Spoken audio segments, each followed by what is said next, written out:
Hello दोस्तों, नमस्कार, सत श्री अकाल, जय माता दी, जय भवानी। आप लोगों के बीच में फिर से एक बार आपका भाई मुकुंद सिंह हाजिर है। जैसा कि आपको मालूम है, YouTube पे देशित नाम का चैनल है अपना, उसमें अभी टॉपिक चल रहा है इंडियन एजुकेशन सिस्टम। तो इसके तहत हम कुछ पॉइंट की चर्चा करने जा रहे हैं। तो इस पॉइंट को चर्चा करने से पहले मैं अपने बातों को कुछ शब्दों के साथ रखना चाहता हूं, गौर फरमाइएगा। खोल दो पंख मेरे कहता है परिंदा, खोल दो पंख मेरे कहता है परिंदा, अभी तो उड़ान बाकी है, अभी तो उड़ान बाकी है। जमीन नहीं है मेरी मंजिल, जमीन नहीं है मेरी मंजिल, अभी तो पूरा आसमान बाकी है, अभी तो पूरा आसमान बाकी है। हाँ दोस्तों, इसी कुछ नए सोच के साथ आज का टॉपिक को एक्सप्लेन करना स्टार्ट करता हूं मैं। तो मेरा कहना यह है, पूरे भारतवर्ष में, पूरे देश में एनसीईआरटी सिलेबस लागू होनी चाहिए, चाहे वो सरकारी स्कूल हो या गैर सरकारी स्कूल हो, सरकारी स्कूल हो या गैर सरकारी स्कूल हो, वहां पर कक्षा 1 से लेके ऊपर जहां तक भी हो, सभी क्लासों में, सभी वर्गों में एनसीईआरटी सिलेबस चलनी चाहिए। इसका फायदा आपको मैं भी बता रहा हूं। पहला फायदा ये होगा, एनसीईआरटी बुक का जो है कॉस्ट वो बहुत कम है, बहुत सस्ते में मिल जाते हैं। तो सबसे पहले जो होगा, जो पेरेंट जो कि बुक में बहुत ज्यादा पैसा खर्च करना पड़ता है, उनका पैसा बचत होगा सरकारी स्कूल में। प्राइवेट स्कूल में भी अगर एनसीईआरटी कक्षा 1 से लेके 10 तक चलता है या 10+2 तक चलता है, इसमें वहां पे भी पेरेंट्स का पैसा बच जाएगा। क्योंकि आज तक देखते हैं आप 9-10 से तो प्राइवेट स्कूल में भी एनसीईआरटी की कुछ किताबें चलने लगी है, लेकिन अभी भी नर्सरी से लेके 7 तक प्राइवेट किताबें चलाई जाती है, जिसमें कि दलालों को और बिचौलियों को बहुत ज्यादा फायदा होता है, पेरेंट्स का बहुत ज्यादा नुकसान होता है। तो ये डबल फायदा हो जाएगा। इसीलिए मेरा कहने का सेंस है, एनसीईआरटी सिलेबस देश के सभी सरकारी और गैर सरकारी स्कूलों में चलाना चाहिए, जिससे बच्चों को भी फायदा होगा। बच्चों को क्या फायदा होगा? तो पूरे देश के बच्चे एक ही सिलेबस को अडॉप्ट करेंगे, जिनसे उन्हें कभी भी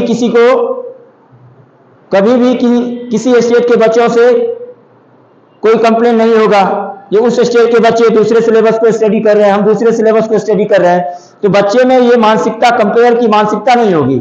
जब पूरे देश में एक ही सिलेबस को लागू किया जाएगा, तो ये दोनों बेनिफिट है आपको। कब? जब हम पूरे देश में एनसीईआरटी सिलेबस को लागू करते हैं, चाहे वो सरकारी स्कूल हो या गैर सरकारी स्कूल हो। दूसरा पॉइंट, विभिन्न स्टेट प्रांतों में एनसीईआरटी के साथ हिंदी और वहां के रीजनल भाषा को शामिल किया जाना चाहिए। विभिन्न प्रांतों में एनसीईआरटी के साथ हिंदी और वहां की रीजनल भाषा को शामिल किया जाना चाहिए। हिंदी को कंपलसरी करना चाहिए, क्योंकि हिंदी हमारी राष्ट्रभाषा है। अगर राष्ट्रभाषा को हम हरेक सरकारी और गैर सरकारी स्कूलों में कंपलसरी नहीं करते हैं, तो ये हमारी राष्ट्रभाषा का अपमान होगा। इसीलिए मेरे कहने का अर्थ है, हरेक देश के हरेक प्रांतों में और केंद्र शासित प्रदेशों में हिंदी और वहां के रीजनल लैंग्वेज को प्रमोट किया जाना चाहिए, जिससे कि हमारे आने वाले जनरेशन को हिंदी और वहां के लोकल लैंग्वेज, प्रांतीय भाषा का अच्छा खासा ज्ञान हो सके। तीसरा पॉइंट आते हैं हम, सरकारी स्कूल में कक्षा 1 से अंग्रेजी को अनिवार्य किया जाना चाहिए। दोस्तों, जैसा कि मालूम है, हम लोग जिस समय पढ़ रहे थे उस समय स्टैंडर्ड 7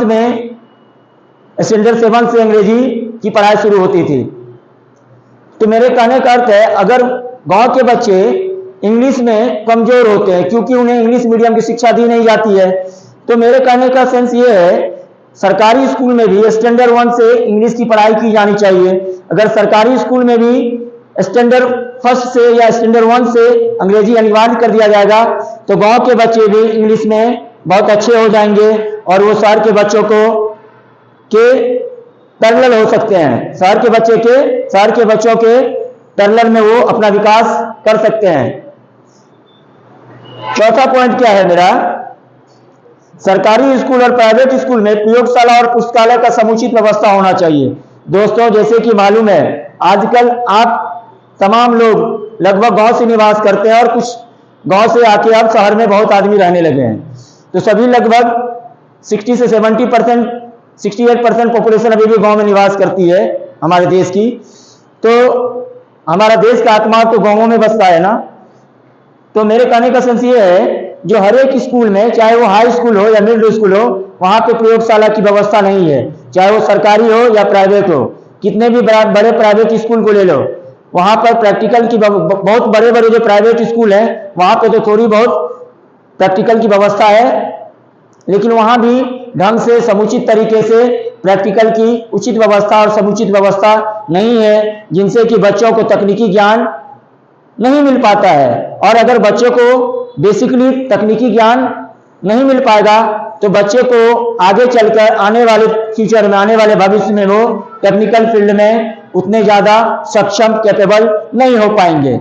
इसीलिए सरकारी स्कूल हो या अर्ध सरकारी स्कूल हो, कम से कम मिडिल स्कूल से हाई स्कूल तक में प्रयोगशाला और पुस्तकालय की व्यवस्था होनी चाहिए, जहां पर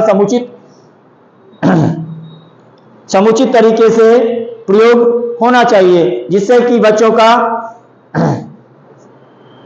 तकनीकी विकास हो सके, बच्चे तकनीक में आगे जा सके, तो वो हमारे आने वाले फ्यूचर के लिए बेहतर और बेहतर से बेहतर होता चला जाएगा।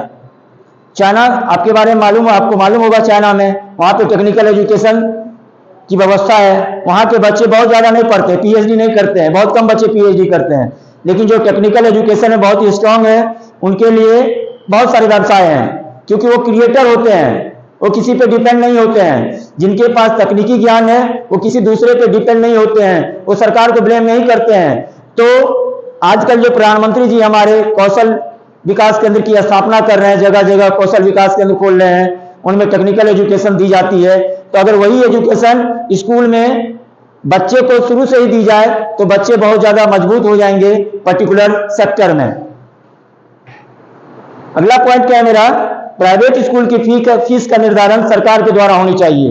दोस्तों, जैसे कि मालूम होगा आपको, आज के डेट में बहुत सारे प्राइवेट स्कूल हैं, एक ही शहर में बहुत सारे प्राइवेट स्कूल हैं, अलग अलग नामों से वो चलते हैं। सभी का फीस एक समान नहीं होता है, सभी का फीस एक समान नहीं होता है। तो मेरे कहने का अर्थ है, सरकार को चाहिए कि वो प्राइवेट स्कूल के फीस का निर्धारण खुद करें, और ये निर्धारण शिक्षा की गुणवत्ता को ध्यान में रखते हुए होनी चाहिए, न कि पेपर पे।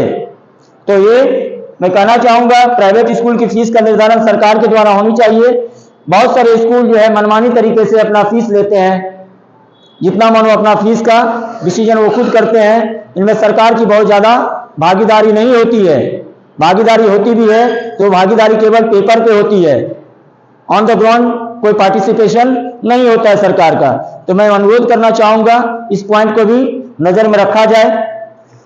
छठा पॉइंट क्या है, नागरिकों को अपनी जिम्मेदारी को निभाना चाहिए, क्योंकि आपको मालूम होगा हमारा देश जो है वो प्रजातंत्र है। हमारे देश में प्रजातंत्र है, क्योंकि हमारे देश में सरकार का चुनाव प्रजा करती है ना, यहाँ की जनता और यहाँ के नागरिक सरकार को चुनते हैं। जब यहाँ के नागरिक और यहाँ की जनता सरकार को चुनते हैं तो इसका कहने का सेंस ये है, जो शक्ति किसके हाथ में है, जनता के हाथ में, यहाँ के नागरिक के हाथ में है। अगर यहाँ के नागरिक जागरूक हो जाएंगे तो हर एक समस्या का समाधान वो खुद कर लेंगे, उन्हें सरकार के पास जाने की कोई जरूरत नहीं है।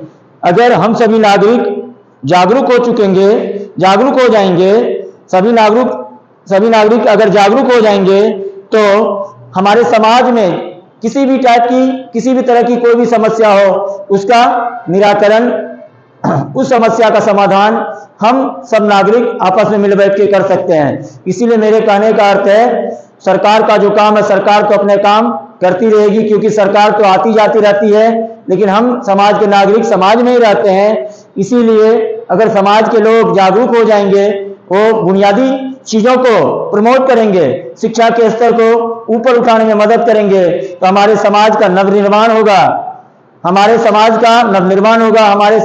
का जो है समग्र विकास होगा, और आने वाले जनरेशन जो है एक सशक्त और मजबूत भारत का नींव रख पाएंगे।